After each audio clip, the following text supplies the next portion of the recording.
नमस्कार साथियों, आप सभी का स्वागत है। आइए बुद्ध और उनके शिष्य की इस कहानी के माध्यम से जानते हैं कि मनुष्यों में ऐसी कौन सी आदतें पाई जाती है जो उनके दिमाग को कमजोर करती है। साथियों, दिमाग हमारे शरीर का महत्वपूर्ण हिस्सा है। हमारे शरीर के अंदर होने वाली क्रियाएं दिमाग से ही संचालित होती है। किसी घटना पर हम कोई भी प्रतिक्रिया देते हैं तो वह केवल और केवल दिमाग के ही कारण। अगर आप अपने हाथ को मोमबत्ती की तरफ लेकर जाते हैं तो वह आपके हाथ को जला देती है, लेकिन इसका संदेश सबसे पहले दिमाग तक पहुंचता है और तभी आप अपना हाथ जल्दी से हटा लेते हैं, क्योंकि आपके दिमाग में यह बात आ जाती है कि अगर हाथ को मोमबत्ती के पास ज्यादा समय तक रखा तो हाथ जल जाएगा। यदि व्यक्ति का दिमाग ठीक से काम ना करे तो वह इस दुनिया में जीवन जीने के लायक भी नहीं रह पाता है। सभी जीवित प्राणियों में दिमाग अथवा मस्तिष्क जन्म से होता है और इसका विकास उम्र के साथ होता रहता है। लेकिन कई बार हमसे जीवन में कुछ ऐसी गलतियां या आदतें बन जाती हैं जो हमारे दिमाग को कमजोर करती हैं, और इन आदतों के लिए कोई और नहीं बल्कि हम स्वयं जिम्मेदार होते हैं। साथियों, गौतम बुद्ध की शिक्षा हर किसी के जीवन को नई दिशा दे सकती है। अगर आप भी इसे मानते हैं तो कमेंट्स में नमो गौतम बुद्धाय लिखना मत भूलिए। एक समय की बात है, बुद्ध अपने कुछ शिष्यों के साथ यात्रा पर थे। चलते चलते वे एक जंगल के किनारे पहुंचे और अंधेरा भी छाने लगा। गौतम बुद्ध और उनके शिष्यों ने निर्णय लिया कि आज की रात्रि वे यहीं पर बिताएंगे और कल सुबह होते ही आगे की यात्रा पर निकलेंगे। उन सभी शिष्यों में से बुद्ध के एक प्रिय शिष्य भी थे जो कि कद में नाटे और बहुत भोले भाले थे। सभी शिष्यों में से इस शिष्य की आदत बिल्कुल अलग थी। जहां सभी लोग 7 से 8 घंटे की नींद लेते थे, ये महाशय केवल 3 घंटे ही सोते थे। इनका मानना था कि जो लोग अधिक सोते हैं वह आलसी होते हैं। गौतम बुद्ध के इस शिष्य को भोजन करना बहुत अधिक पसंद था। जब वे भोजन करने बैठते थे तो अन्य सभी शिष्यों के हिस्से का भी भोजन कर लेते थे। इसी प्रकार उनकी कई ऐसी आदतें थीं जो अन्य शिष्यों को परेशानी में डाल देती थीं। उस रात्रि जब गौतम बुद्ध और उनके शिष्यों ने जंगल के किनारे पर पड़ाव डाला, तब दूर दूर तक पानी की कोई व्यवस्था नहीं दिख रही थी। इस बार पानी खोजकर लाने की जिम्मेदारी बुद्ध के उन भोले भाले शिष्य को दी गई। महाशय मटका लेकर पानी की खोज में निकल पड़े। इनका शरीर पहले से थका हुआ था। काफी सोच विचार करते करते और चलते चलते आखिरकार इन्हें तालाब दिख गया। इन्होंने तालाब से मटके में पानी भरा और पानी लेकर जैसे ही आगे बढ़े वहीं पर मूर्छा खाकर गिर पड़े। उधर गौतम बुद्ध और उनके अन्य शिष्य उनकी प्रतीक्षा करते रहे। जब प्रतीक्षा में पूरी रात्रि बीत गई, तब अगली सुबह गौतम बुद्ध स्वयं अन्य शिष्यों के साथ अपने उस शिष्य की खोज में निकल पड़े जो रात से वापस नहीं लौटे थे। सभी लोग उन्हें खोजते हुए तालाब के पास पहुंचे और मूर्छित हुए शिष्य को होश में लाने का प्रयास किया। जब वह शिष्य होश में आए और गौतम बुद्ध को अपने सामने देखा तो चौंक गए। उन्हें कुछ भी याद नहीं था कि वह तालाब के पास क्या कर रहे हैं। उनके इस व्यवहार को देखकर अन्य सभी शिष्य उन पर हंसने लगे और उन्हें मंदबुद्धि कहकर चिढ़ाने लगे। वह भोले भाले शिष्य वहीं पर रोने लगे और कहने लगे कि हाँ, मैं मंदबुद्धि हूं।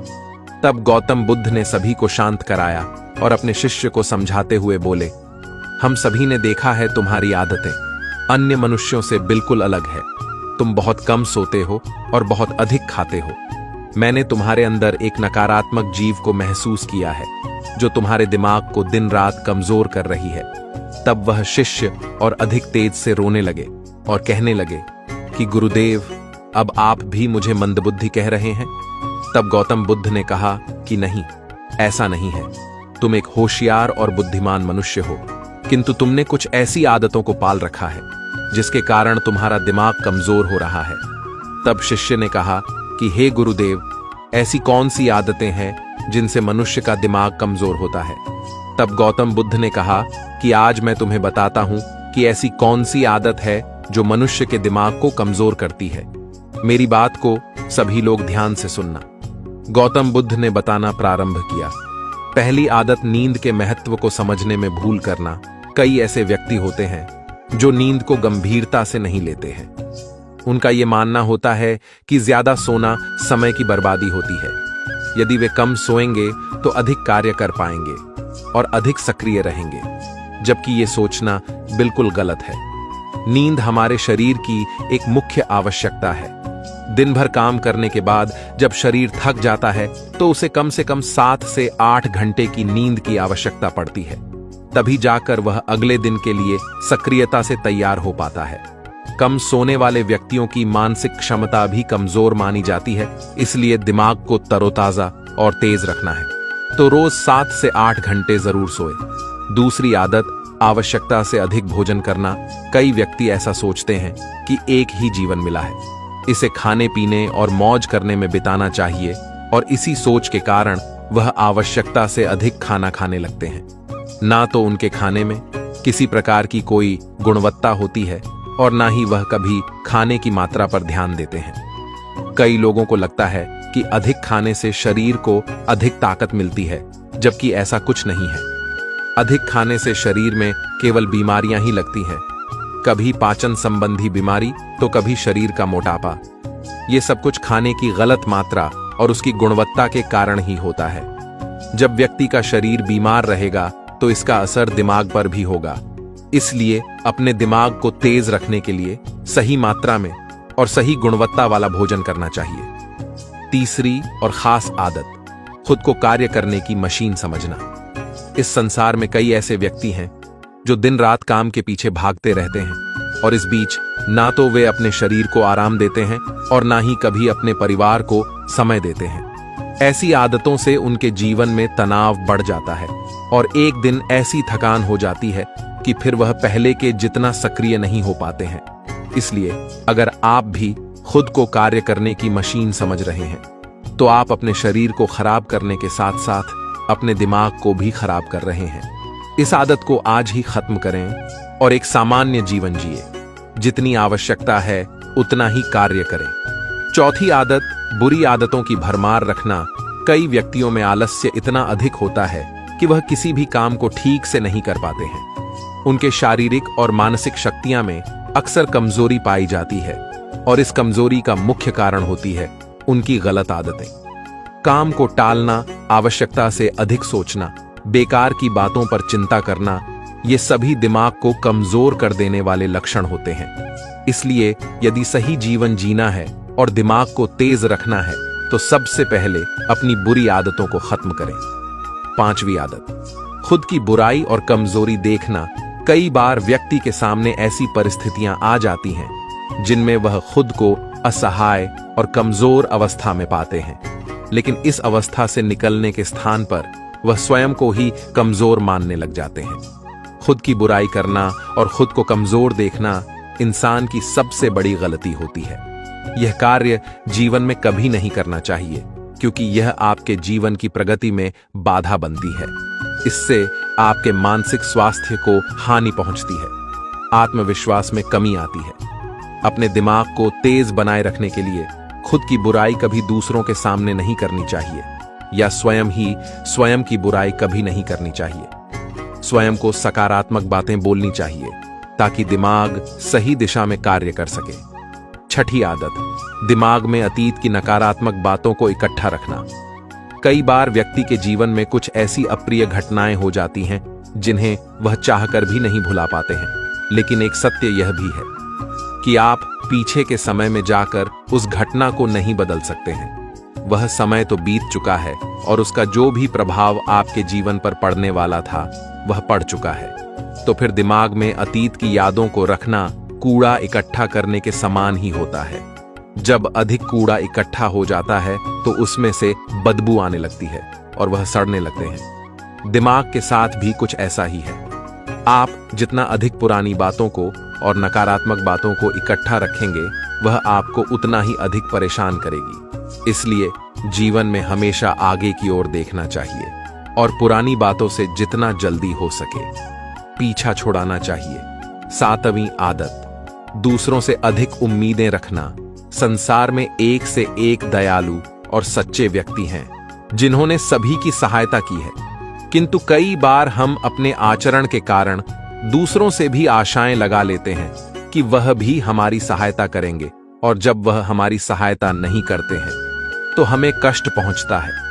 इस संसार में कोई किसी का नहीं है, इसलिए दूसरों से आशाएं लगाना आज ही बंद कर दीजिए। कोई आपकी अपेक्षाओं को पूर्ण नहीं करने वाला है। यह आदत आपके दिमाग को कमजोर बनाती है। यदि अपेक्षाएं करनी है तो स्वयं से अपेक्षा करो ताकि जीवन में कुछ बड़ा कर सको। दूसरों से अपेक्षा तो केवल और केवल दुख ही देती है। 8वीं आदत, बुरे लोगों का साथ नहीं छोड़ पाना। हम सब अच्छी तरह से जानते हैं कि हमारे आसपास किस तरह के लोग रहते हैं और उनका हमारे जीवन पर क्या प्रभाव पड़ने वाला है। जब कभी आपको लगे कि किसी का साथ आपको नुकसान पहुंचा रहा है या आपके जीवन को प्रभावित कर रहा है, तो उसे वहीं पर समाप्त कर देना उचित होता है, क्योंकि बुरे लोग आपको कष्ट और नकारात्मकता के अलावा कुछ नहीं देने वाले हैं। ऐसे लोगों से दूरी बनाकर ही जीवन में सफलता पाई जा सकती है। किंतु कई बार ऐसा होता है कि वह हमारे करीबी होते हैं और हम चाहकर भी उनसे पीछा नहीं छुड़ा सकते। भले ही हम उन्हें अपने जीवन से निकाल नहीं सकते, लेकिन उनसे दूरी बनाकर अवश्य रह सकते हैं। बुरे लोग आपके दिमाग को प्रभावित करते हैं, इसलिए दिमाग को सही रखने के लिए ऐसे लोगों के संपर्क में बिल्कुल ना रहे। 9वीं आदत, स्वयं की गलतियों को अनदेखा करना। कई बार व्यक्ति से यदि कोई गलती हो जाए तो वह उसे पूरी तरह से अनदेखा करते हैं और जिम्मेदारी लेने से बचते हैं, जबकि यह आदत आपके जीवन को असफलता की ओर ले जाती है। कभी भी यदि आपसे गलती हो जाए तो उसे पूरे मन से स्वीकार कर लेना चाहिए, साथ ही क्षमा मांग लेनी चाहिए। इस संसार में पश्चाताप से बड़ी कोई क्षमा नहीं होती है। यदि गलती करने के बाद आपको सच्चे दिल से पश्चाताप है तो उसका पाप आपको कभी नहीं लगता। जो व्यक्ति जिम्मेदारी लेने से डरते हैं वह दिमाग से कमजोर होते हैं, जबकि सच्चाई के साथ सभी का सामना करने वाला व्यक्ति अधिक हिम्मत और दिमाग से तेज होता। 10वीं आदत, अपनी असफलताओं के लिए दूसरों को जिम्मेदार मानना। सफलता और असफलता एक ही सिक्के की 2 पहलू है। दोनों ही परिस्थितियों में हमें स्वयं इस बात का आकलन करना चाहिए कि ये सफलता या असफलता हमारे जीवन की महत्वपूर्ण घटना है और इसकी सारी जिम्मेदारी हमारी है। कई बार यदि हम किसी काम में असफल हो जाते हैं तो हम उसके लिए अपने माता पिता, गुरु इत्यादि को जिम्मेदार मानने लगते हैं। यह आदतें आपके दिमाग से कमजोर बनाती हैं। कभी भी अपनी असफलता के लिए दूसरों को जिम्मेदार नहीं बनाना चाहिए, बल्कि स्वयं की मेहनत पर विश्वास रखना चाहिए। इस प्रकार बुद्ध ने उस व्यक्ति को ऐसी आदतें बताई जो उसके दिमाग को दिन रात कमजोर कर रही थी। उस व्यक्ति ने सच्चे मन से बुद्ध को बताया कि हाँ, यह सब उसकी आदतें हैं और वह अपनी इन गलत आदतों के लिए स्वयं को जिम्मेदार मानता है। साथ ही वह वादा करता है कि वह इन सभी गलत आदतों से छुटकारा पाने के लिए पूरा प्रयास करेगा। तो साथियों, ये वीडियो आपको कैसी लगी? मैं उम्मीद करता हूं इस वीडियो से आपको बहुत कुछ सीखने को मिला होगा। अपनी राय कमेंट बॉक्स में दें। यदि आपने हमारे YouTube चैनल HY इंस्पायर को सब्सक्राइब नहीं किया है तो सब्सक्राइब कर ले ऐसे ही वीडियो देखने के लिए। फिर मिलते हैं अगले वीडियो में। जय हिंद।